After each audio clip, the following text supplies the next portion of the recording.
poderosamente. Estamos falando sobre o DNA divino. Há sinais de um desígnio inteligente em toda a natureza. Quer dizer, existe um formato e um cálculo perfeito em tudo que existe. Eu citei no homem vitruviano, as borboletas, o formato da sua orelha, o formato de espiral, quase tudo como se ele tivesse algo sendo criado. Também citei de um vídeo do rapaz que quebra aquela pedra, quando ele abre aquela pedra no meio, tem um formato de uma espiral dentro da pedra, como se fosse de evolução. Então, só uma mente que possa ter uma ideia tão brilhante que é capaz de criar algo com perfeição e matematicamente correto. Então, aqui nós acreditamos o seguinte, que não pode haver poesia sem não pode haver um cantor, uma música sem cantor. Então, não pode haver leis sem Então, se nós acreditamos nisso, então será que o universo que é governado sob leis está debaixo de Então, tem que haver um Criador dos céus e da terra que legisla leis e que cria todo o universo. Veja quando a Bíblia diz que a criação nos traz o invisível ao alcance do visível. Lembra quando eu falei para vocês a palavra bara? Quer dizer o quê? Criar do... Então, bara, diga comigo, bara. Eu vou criar aquilo que é do nada. Eu não, né? Deus, né? Então, se o universo originou-se do nada, a matéria, ela é eterna. E é de fato que a matéria, tudo que é material, se deteriora e acaba. Logo, o universo não se originou do nada. A natureza por si só não é capaz de originar-se a si mesma. Ela não pode reproduzir-se, o que vem a verificarmos que a existência do universo demanda a existência de um Criador como sendo a causa prévia e também eficiente. Eu não disse para vocês que toda ação tem uma reação e que toda causa já existe uma causa primária. Para essa causa primária existir, tem que algo anterior existir. Quando Deus cria os céus e a terra, Ele já era Deus. Deus, Ele está muito além da existência. Por quê? Pergunta para mim por quê? Por quê? Porque a existência é a manifestação de algo que é criado. Deus não existe porque Ele não foi criado. Deus, Ele é. Ele não precisa ser criado. Glória a Deus. Olha o que as pessoas entendem. É impossível que o nada venha a produzir mais que o nada. Não é verdade? Essa não é a mente de uma lógica. Vamos parar a pensar. O nada produziu do nada, mas Deus, Ele produziu do... Afirmar que algo se faz existir é afirmar que agiu antes de existir, o que seria um absurdo, né? A não existência não pode construir a existência. Da mesma forma, só se pode crer naquilo que a Bíblia nos relata a respeito de Deus, quando afirma que tanto a sua divindade quanto a sua natureza eterna têm sido apresentadas e claramente vistas pelas coisas que foram criadas. Se alguma coisa existiu do nada, é porque alguém que é antes do nada, que faz existir as coisas do nada, que tem o controle do nada, do absurdo. Por isso ele é chamado de Lucas 1,47. Ele é o Deus do impossível. Então, na linguagem de Deus não existe impossibilidade, não existe impossível. Como eu falei aqui, na mente humana, lógica, é impossível criar alguma coisa do nada. Tu pega o nada, vai criar? Qual é o resultado? Nada igual a nada, mais nada igual a nada. Mas para Deus o nada, Ele faz o tudo. Glória a Deus. Um certo homem dentro de uma parábola deu uma resposta. Olha, eu sei que tu pode do nada fazer existir uma coisa. Não é assim? Então é impossível não perceber Deus na criação por sua própria complexidade. E não somente por ser criador, mas também por ser o seu sustentador. Você já parou para pensar como é que o universo se mantém? Nunca ninguém nem quis pensar, né? Ficou com dor de cabeça para pensando como é que o universo se sustenta. Como é que o Sol todo dia se sustenta na mesma órbita? Como é que o universo está na sua órbita? Quem parou para pensar nisso? É uma obediência a uma ordem divina. Haja e ouve. Desde o dia que houve, dentro do processo de dia e de noite, quando ele fez separação de dia e de noite, ele se sustenta dentro desse processo. Ele aparece e ele some, ele aparece e ele some. Veja que processo extraordinário da separação de Deus entre noite e dia. Atos 14, verso 17, abra rapidinho aí. Oceanos e estrelas, plantas e animais, corpos humanos e almas, são evidências claras da manifestação de um Deus, Criador e sustentador. O movimento dos céus, a mudança do dia, da noite, o crescimento e declínio, o nascimento e a morte, todas essas coisas acontecendo de maneira sustentada, evidenciada a existência de Deus. Quem abriu Atos 14, verso 17, por favor, faça a leitura. Amém. Veja aí quem achou. Isso. Atos 14, versículo 17. leia, por favor. E contudo, não se deixou a si mesmo, sem testemunho, Tiago. beneficiando-vos lá do céu, dando-vos chuva e tempo frutíferos, enchendo de mantimento e de alegria os vossos corações.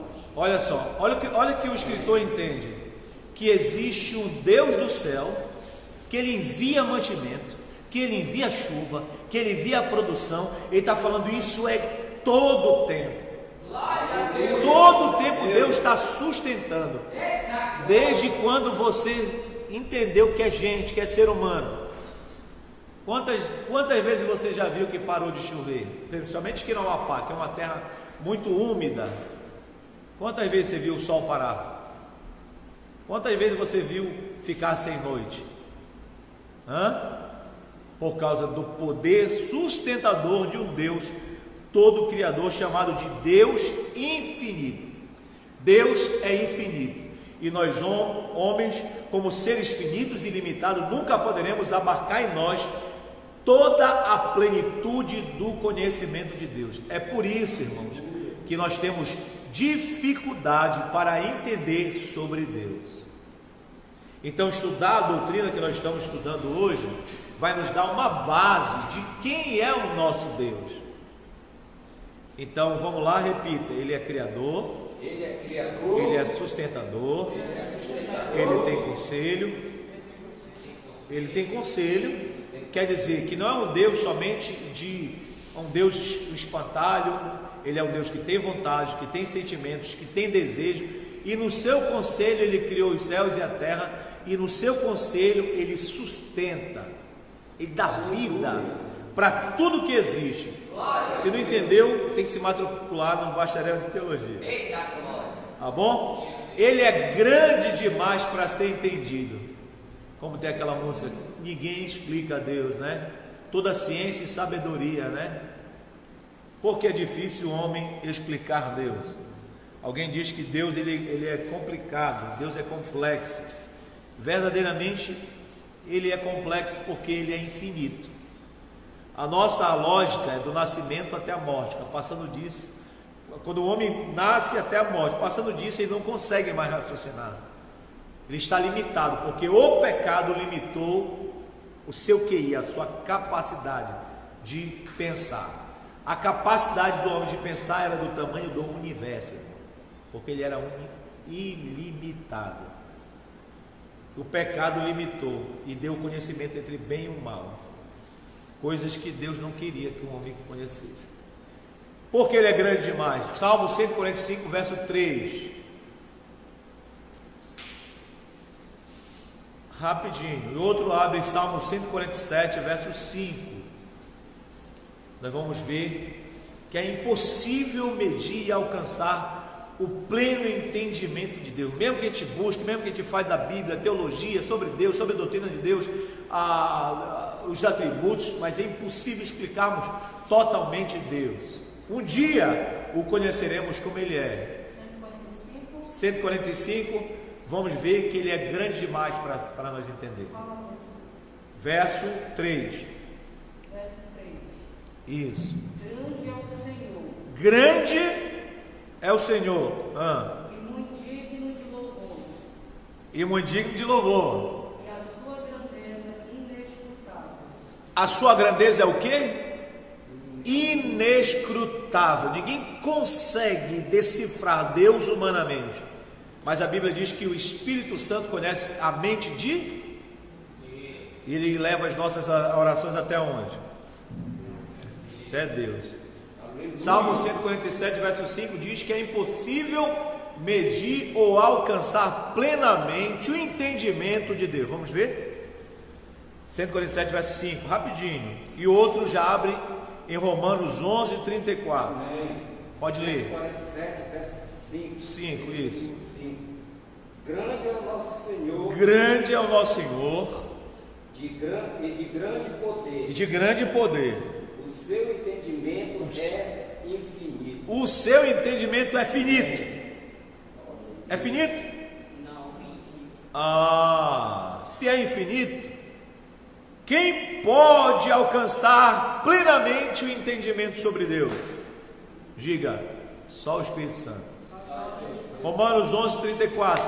Amém. Vai lá. Porque quem compreendeu a mente do Senhor? Porque quem compreendeu a mente do Senhor. Salmo 113, verso 5 e Romanos 11, 33. Deus é grande demais para ser comparado e compreendido, irmão. Eita. Rapidão, Salmo 113, verso 5 e Romanos 11, 33. Enquanto você está procurando, eu peço para você aí compartilhar e fazer parte dos nossos estudos de teologia. Tem sido bênção para muita gente, tem ajudado muita gente a conhecer a palavra de Deus de uma forma simples e muito clara. Romanos 11, 33. 11. Cadê o Lens, filho? Acabou? Salmo 113, verso 5 e Romanos 11, 33. Pode ler, filho. Como são grandes as riquezas de Deus. Como são grandes as riquezas de Deus. Como são profundos Como são profundos o seu conhecimento. o seu conhecimento, A sua sabedoria. a sua sabedoria. Quem pode explicar as decisões? Quem pode explicar as decisões? Quem pode entender os seus planos? Quem pode estender os seus planos? A Bíblia diz assim: eu sei que pensamento tenho sobre vós, pensamento de paz e não de mal, para vos dar o fim que desejais. Ele diz assim: porque os vossos caminhos, não são, os meus caminhos são mais altos, elevados. Então o caminho do homem aqui, o caminho de Deus é assim. Então quem pode compreender Deus? Diga ninguém. Quem pode explicar Deus? Diga ninguém. Quem pode conhecer completamente Deus? Diga ninguém. Quem pode comparar Deus a alguma coisa, ou ele pode ser compreendido com alguma coisa? Diga ninguém. Nada se compara a Deus. Ninguém consegue explicar Deus. Nem a teologia que eu estou ensinando consegue explicar a totalidade. Começa aqui e termina aqui. Não, ele é antes de todas as coisas. Ele é o fim de todas as coisas. Todas as coisas existem através dele, e por ele são todas as. A ele seja glória, honra e louvor. Sim, pergunte.